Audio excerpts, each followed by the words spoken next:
está na carta do apóstolo Paulo, Gálatas capítulo 5, verso 15. Gálatas 5:15, nós vamos colocar na mídia.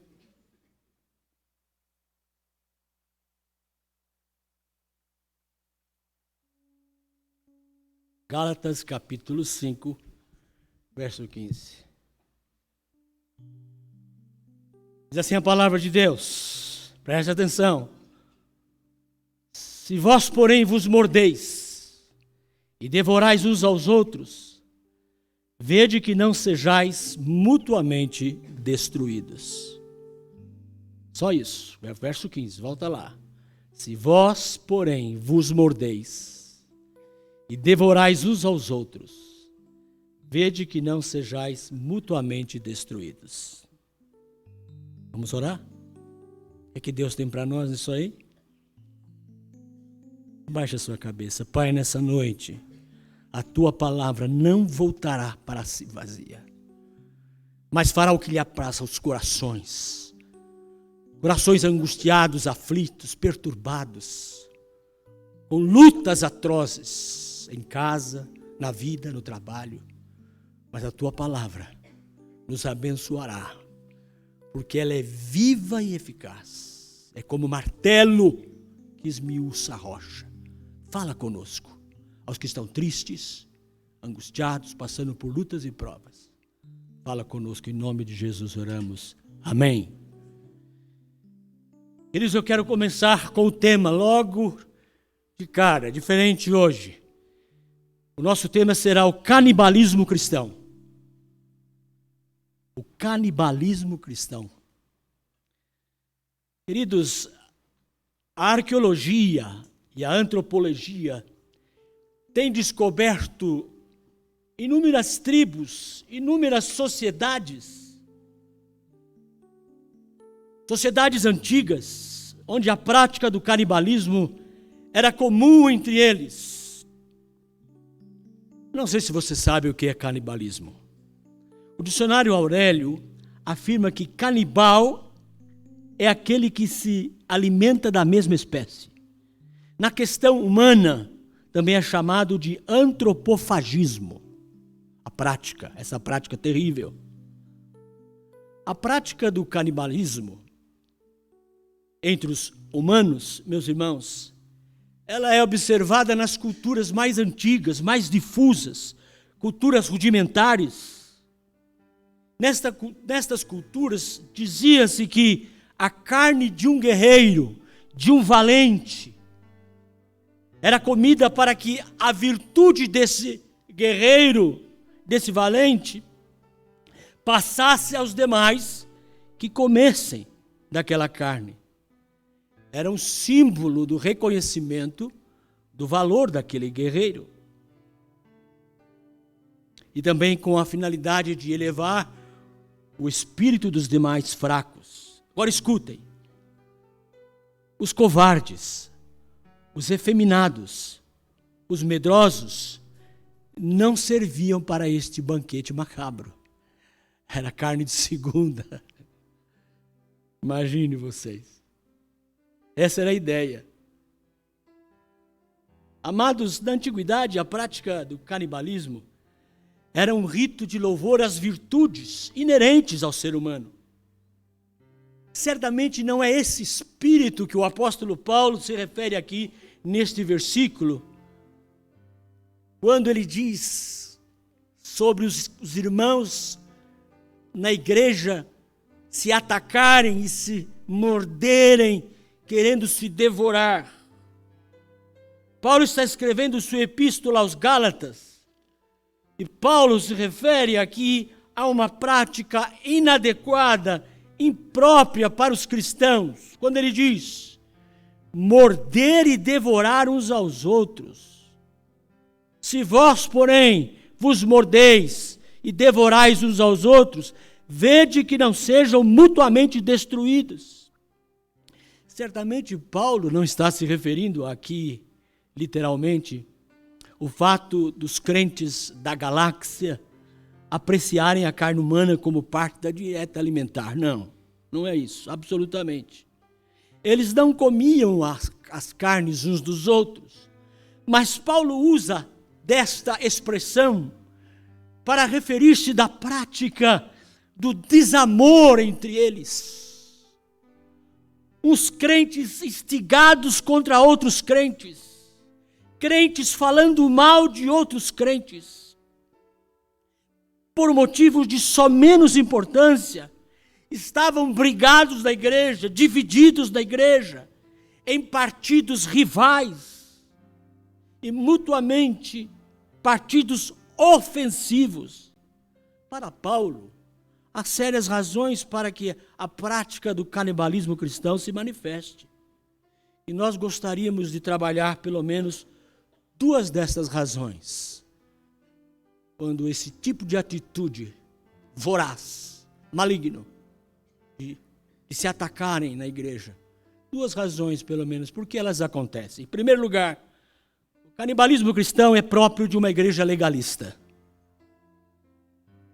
As epístolas aos Gálatas vai evidenciar que os irmãos daquela comunidade estavam abandonando o verdadeiro evangelho do Senhor Jesus, que é o evangelho da graça, não da lei, não do legalismo, mas o evangelho da graça.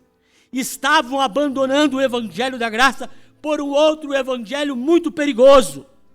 Paulo mesmo escreve no capítulo 1, versículo 6, de uma forma espantosa. Ele usa a seguinte expressão: admira-me, estou perplexo, admira-me que estáis passando tão depressa daquele que vos chamou da graça de Cristo para outro evangelho. Paulo encontra um grupo, queridos, de legalistas, infiltrados na igreja, tratando com desamor, desafeto, na base do legalismo, seus irmãos. A isto Paulo chama de outro evangelho. Olha o perigo aí.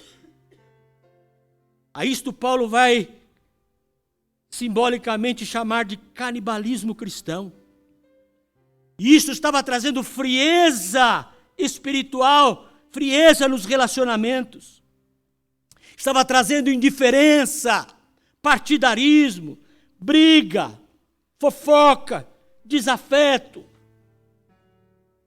Quando Paulo fica sabendo disso, ele escreve esta carta perplexo, dizendo que a lei traria condenação ao pecador e exporia o pecador de maneira inculpável. Paulo está condenando, queridos, a atitude daqueles crentes legalistas. Paulo está dizendo que a igreja tem de vir para a graça e não ir para o legalismo. Amados irmãos, é incrível, mas às vezes nós nos tornamos tão legalistas. A Bíblia diz que algumas coisas nos puxam para o legalismo. Por exemplo, a falta de entendimento da graça. Quando nós não entendemos a graça de Jesus, nós nos tornamos tão legalistas. Você precisa aprender mais sobre o que é a graça, a maravilhosa graça. A graça de Jesus é que nos puxa para um relacionamento uns com os outros, não para aplicarmos depressa a lei, mas para sermos mais pacientes e longânimos em amor com os que pecam contra nós. Precisamos aprender, queridos, que a graça de Jesus nos alcançou um dia primeiro. Se não fosse a graça de Jesus na sua vida, meu irmão, e na minha, nós estaríamos condenados. Portanto, antes de se apressar em aplicar a lei ao seu irmão, ao seu próximo, precisamos aprender que a graça de Jesus nos alcançou primeiro. Jesus aplicou a sua graça primeiramente em você. Foi pela graça que você foi salvo. Foi pela graça que você veio para a igreja. E a graça que te trouxe. Imagine se Jesus não aplicasse a sua maravilhosa graça na nossa história de vida. Se Jesus aplicasse a lei, nós seríamos consumidos e lançados no inferno, fulminados. Amados irmãos, como disse, há em nós um espírito que nos puxa para o legalismo. Nós somos facilmente atraídos pelo legalismo, mais do que pela paciente graça. E é por isso que às vezes nós criamos tantos problemas e nos mordemos, e nos atacamos, e fazemos o corpo de Cristo sofrer.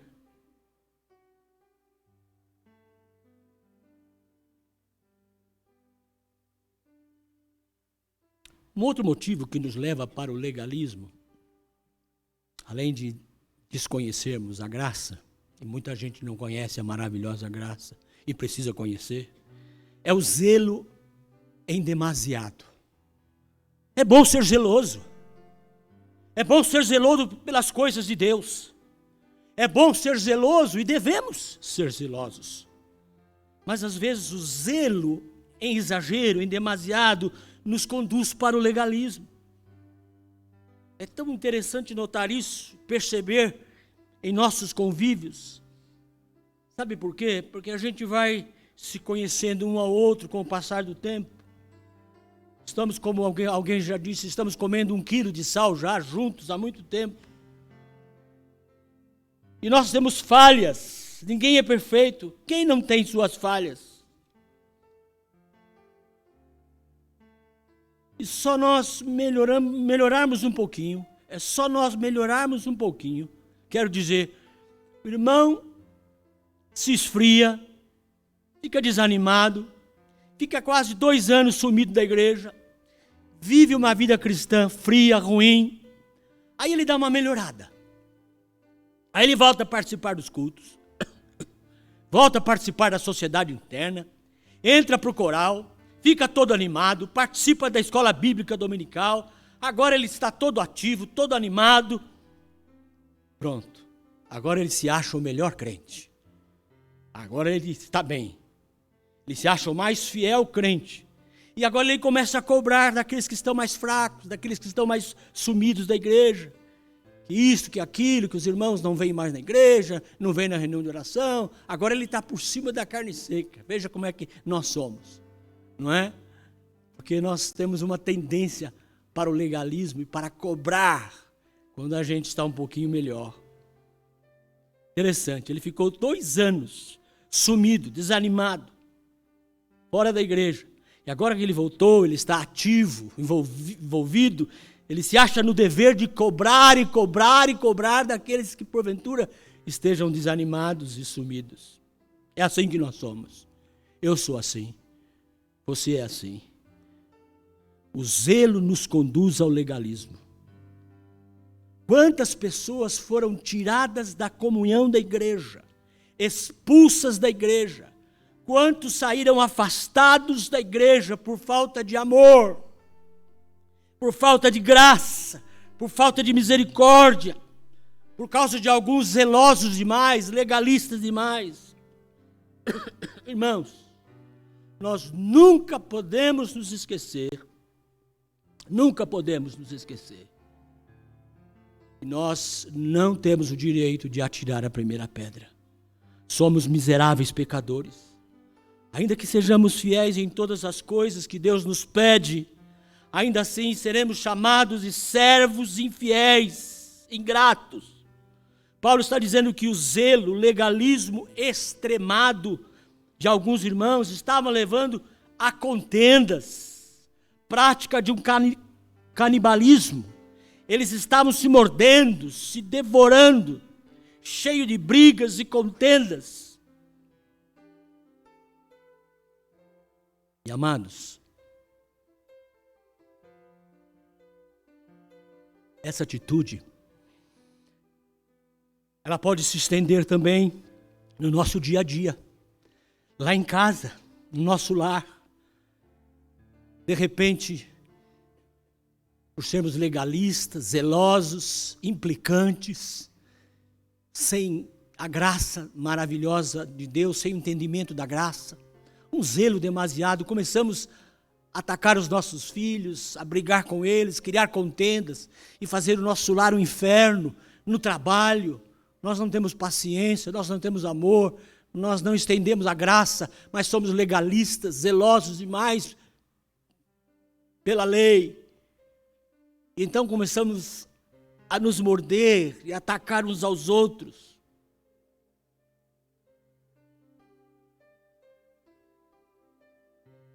Nós criamos um ambiente ruim em nossos lares, quando os nossos próprios filhos são levados à ira. E a Bíblia diz que os pais não devem levar os vossos filhos à ira. Por isso o ambiente tem que ser de amor no lar. Um ambiente cheio de graça, cheio de misericórdia.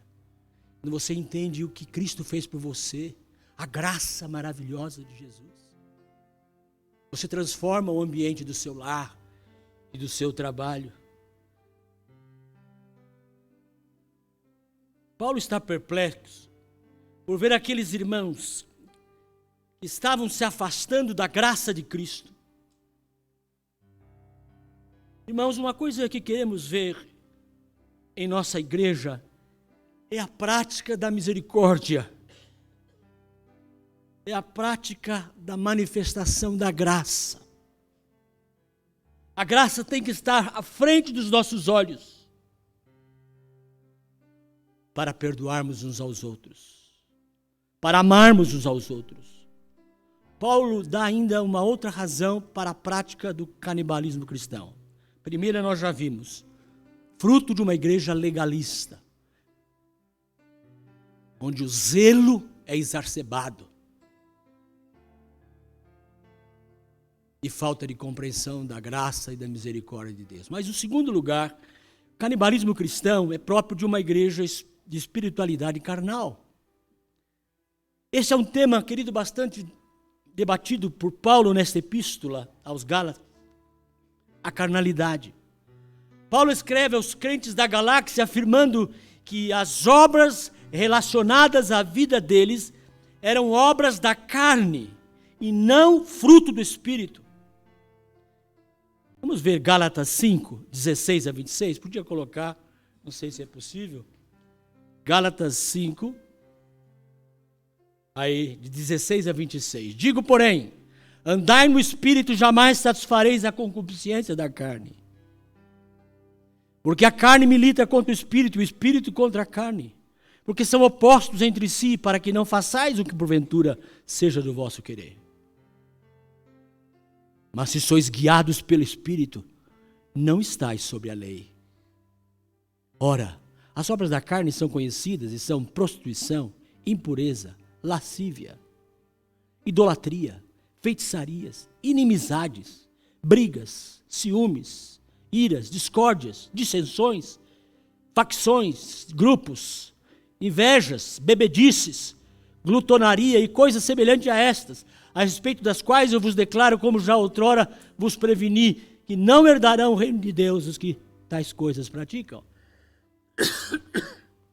Mas o fruto do Espírito é o amor, alegria, paz, longanimidade, benignidade, bondade, fidelidade, mansidão, domínio próprio. Contra estas coisas, queridos, não há lei, diz o apóstolo. E os que são de Cristo Jesus crucificaram a carne com suas paixões e concupiscências. Se vivemos no Espírito, andemos também no Espírito. O último verso, não nos deixemos possuir de vanglória, provocando uns aos outros, tendo inveja uns dos outros. Aí Paulo dá uma relação daquelas coisas que são fruto da carnalidade. Quando Paulo também escreve a outra igreja, a de Coríntios, 2 cartas, na sua primeira carta aos Coríntios, Paulo inicialmente começa a chamá-los de santos. Olha que coisa incrível. Primeira carta aos Coríntios, Paulo chama aqueles crentes de santos que estão em Corinto. Santificados em Cristo Jesus. Mas posteriormente, Paulo começa a ver as confusões, as brigas, as discórdias na igreja, os ciúmes. Então Paulo é obrigado a chamá-los de crentes carnais. A princípio, santos, santificados. E de repente, com o passar do tempo, ele começa a conhecer a igreja melhor e ele vê que há espiritualidade carnal naquela igreja. Queridos, a espiritualidade carnal, fria, distanciada de piedade, nos leva ao canibalismo cristão. Por que que nós brigamos? Por que que nós nos atacamos? Por que que nós nos agredimos? Nos ferimos? Por que que em casa muitas vezes nós nos pegamos nos tapas? Por que que nós brigamos em nosso emprego, em nossas comunidades? Paulo diria, porque vocês são carnais. Estamos afastados, queridos, da vida com Deus. Oramos muito pouco, quase não lemos as Escrituras. Não temos tido uma vida piedosa, porque nos falta o conhecimento do que seja a maravilhosa graça do Senhor Jesus. A graça que ama, a graça que perdoa, a graça que é paciente, que anda segundo a milha. Queridos, certamente o estado da igreja de hoje, a igreja atual, a igreja moderna, com o evangelho personalista, onde há rachas, cismas, divisões, conflitos, são gerados por esse personalismo exacerbado nas lideranças. Os líderes são personalistas, se enchem de poder, se enchem de autoridade, querem fazer tudo do seu jeito, do seu modo. E isto tem levado as igrejas a muitas divisões, brigas.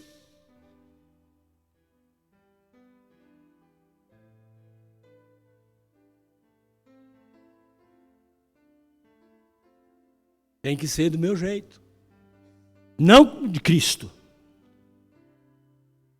Meu jeito destituído de graça, mas cheio de legalismo, com uma espiritualidade carnal. Mas precisamos de uma espiritualidade cheia de graça, de misericórdia e de amor, onde homens e mulheres que oram levam uma vida piedosa. Se não for assim, o canibalismo cristão se manifestará no nosso meio.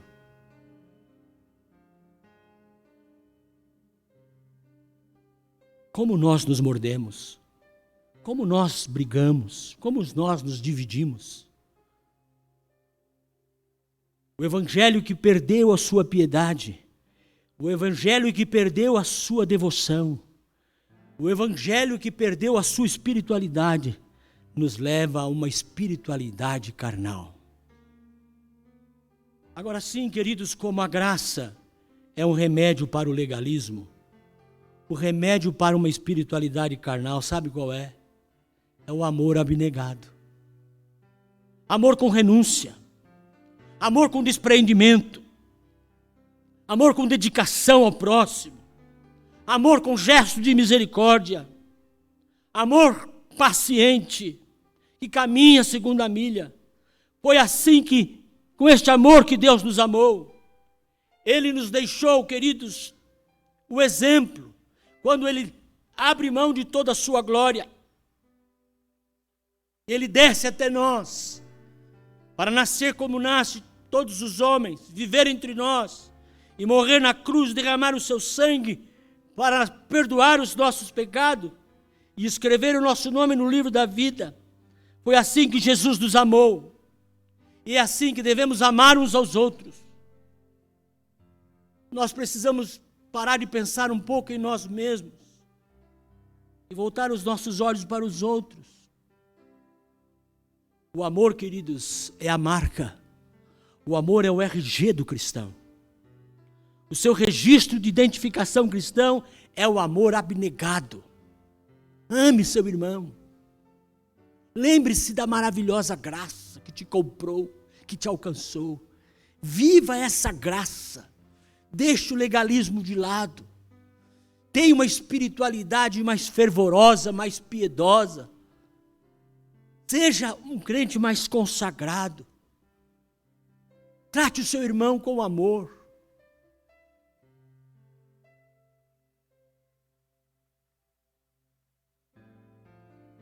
Nós precisamos pensar um pouco mais nos outros, não em nós mesmos.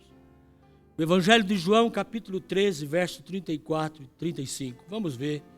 João, capítulo 13, verso 34 e 35, o que é que nos tem a dizer? Evangelho de João, 13, 34 a 35. Dá para colocar? Aí. Novo mandamento vos dou, que vos ameis uns aos outros. Assim como eu vos amei, que também vos ameis uns aos outros. Nisto conhecerão todos que sois meus discípulos, se tiverdes amor uns aos outros. Queridos, a palavra de Deus fala que o amor é que distingue o verdadeiro cristão. Nós precisamos de um batismo de amor, de um batismo da graça, da maravilhosa graça. O amor é o ponto de equilíbrio. O amor é que equilibra o nosso casamento. O amor é que equilibra os nossos relacionamentos. Precisamos amar mais. Ame. Ame. De forma abnegada. É uma decisão que você tem que tomar. Resolva isso na sua vida. Decida amar mais. Porque se você não pode amar o seu irmão, a quem você vê, como você poderá amar a Deus a quem você não vê? Precisamos do amor abnegado. É disso que precisamos. O amor, diz Paulo aos Colossenses capítulo 3, verso 14, ele é o vínculo da perfeição. Quer ser perfeito? Ame. Quer ser perfeito? Ame. Ame. O amor é a obra do Espírito Santo em nossas vidas. Nós precisamos da obra do Espírito Santo, dando um batismo de amor, fazendo-nos conhecer verdadeiramente o que é graça, a maravilhosa graça, para que nós possamos nos relacionar de forma doce, na igreja, em casa, no trabalho, sermos santas mulheres piedosas, em qualquer ambiente, santos varões piedosos, cheios da graça, maravilhosa graça, esbanjando graça, derramando graça no falar, no sorrir, no agir, tendo misericórdia, não levando para o lado do legalismo, mas tendo piedade, misericórdia dos incautos, dos fracos na fé, dos novos, neófitos. Tenha paciência. Ame. Só assim nós nos livraremos do canibalismo cristão, onde as pessoas se atacam, se mordem, e há briga, e há contenda, e há confusão, falta de amor, falta de respeito. Louvado seja Deus que esse não é um ambiente da nossa igreja. Mas a gente nunca sabe o dia de amanhã. Por isso a mensagem é oportuna. Nós não sabemos o dia de amanhã, mas nós podemos lembrar dessa mensagem e amar e viver a graça, viver na graça, ter amor e paciência uns com os outros, de forma que assim possamos viver em paz, não só na igreja, mas no nosso lar, em casa, com o filho rebelde, com a filha desobediente, rebelde, com o marido rebelde, com a esposa rebelde. A graça, o amor. Ame, ame. Quer ser perfeito, ame. Portanto, amados irmãos, essa mensagem serve para nós como instrumento que nos preparará para o dia de amanhã. Para que não haja brigas, não haja contendas. Para que possamos viver de forma amorosa e piedosa, como igreja que está na graça, que está na bênção, que vive a maravilhosa graça. E sabe que está aqui porque a graça um dia te alcançou. Fostes comprado por preço, a maravilhosa graça, o sangue precioso de Jesus. Portanto, amemos de verdade, não de palavras. Que Deus nos livre do canibalismo cristão e que possamos viver justa e piedosamente a vida cristã, amando uns aos outros. E assim a igreja crescerá de forma equilibrada, abençoada. Que Deus nos livre também, não apenas do legalismo, mas nos livre também, queridos, da espiritualidade carnal e nos faça mais espirituais, piedosos, consagrados, homens e mulheres de oração, que amam de forma abnegada. Que Deus nos ajude a levarmos uma vida santa na sua presença. Oremos ao Senhor. Pai, nós precisamos de ajuda. Porque, ó Deus, há muita coisa em nós que nos puxa para o legalismo. Às vezes somos zelosos demais. Não temos paciência com aqueles que são novos na fé, com aqueles que estão longe da graça. Não temos paciência em casa com a esposa, com o marido, com os filhos. No trabalho não temos paciência. Somos tão legalistas. Ajuda-nos, ó Deus, a caminharmos na graça.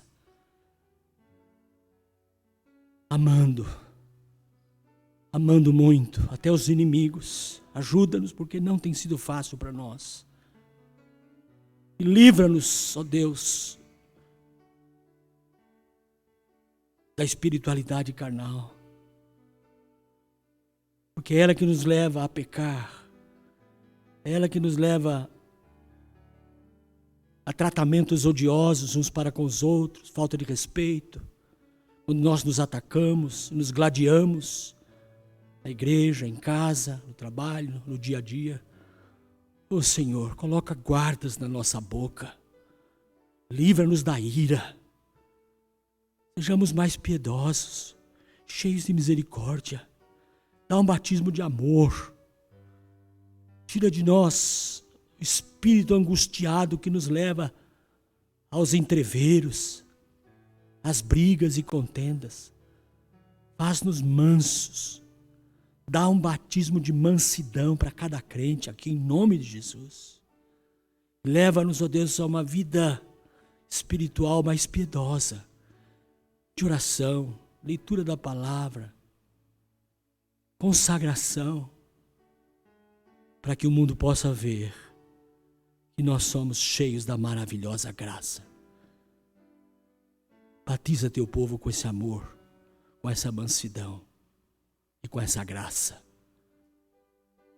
É o que nós te pedimos em nome de Jesus. Amém.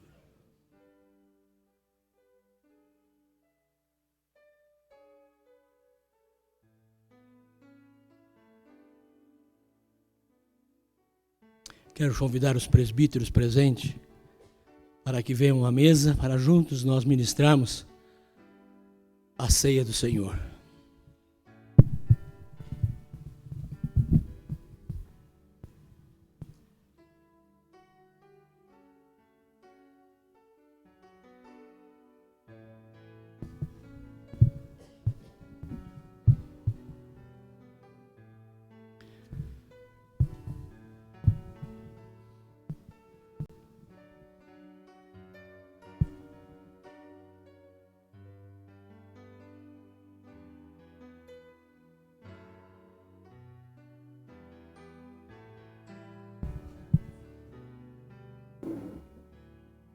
Queridos, esse é um momento único na nossa vida espiritual.